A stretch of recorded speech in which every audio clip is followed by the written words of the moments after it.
வச்சு ஆடுற தீர்ப்பு கொடுத்துச்சு உச்ச நீதிமன்றம். மறந்து போயிட்டாங்கல்ல. இப்ப என்ன சிக்கல் வந்துருச்சுன்னா, இது எல்லா மாநிலங்களுக்கும் பொருந்தும். உச்ச நீதிமன்றம் ஒரு தீர்ப்பு கொடுத்துச்சுன்னா எல்லா மாநிலங்களும் அந்த தீர்ப்பை எடுத்து செயல்படுத்த ஆரம்பிச்சிருவாங்க.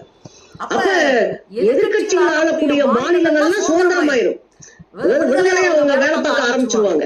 அப்படி ஆரம்பிச்சுட்டாங்கன்னா உங்க நிலைமை என்ன ஆகுறது அப்படின்றதுதான் இப்ப பாஜகவுடைய நிலைமை. ஏன்னா ஆளுநரை வச்சுதானே ஆட்டம் கட்டிட்டு இருந்தாங்க, ஆளுநரை வச்சுதானே ஓட்டிட்டு இருந்தாங்க. ஆளுநர் தானே உயர்கல்வி நிலையங்களை எல்லாம் கைப்பற்றி நம்ம குழந்தைங்க எல்லாம் படிக்க விடாமக்குனாரு. போய் கூச்ச நாச்சம் இல்லாம ஜெய் ஸ்ரீராம் சொல்லிட்டு இருக்காரு ஒரு கல்லூரியில போய்.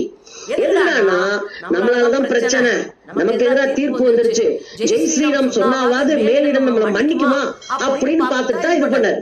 அதுவும் திருப்பரங்குன்றத்துல போய் சொல்லி நான் பயங்கரமான ஒரு RSS காரன் அப்படின்னு காட்டினாரு. ஆனா நம்ம